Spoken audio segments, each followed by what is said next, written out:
मित्रांनो, समाजामध्ये नवरा बायको हे दोघं लय महत्त्वाचं नातं असतं बरं का. यांचं जर व्यवस्थित चाललं ना तर संसार हा टिकत असतो.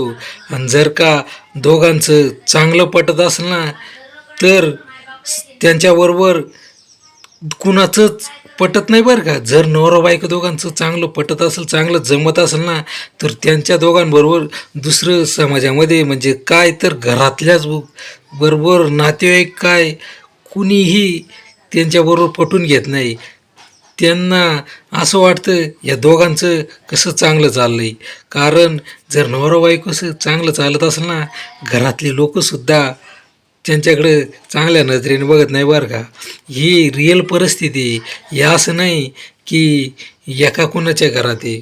ज्या घरात नवरा बायको सुखी असेल ना त्या घरातले आणि त्याचे नातेवाईक मात्र दुःखी असतात. यांचं कसं जमतंय, बरोबर ना?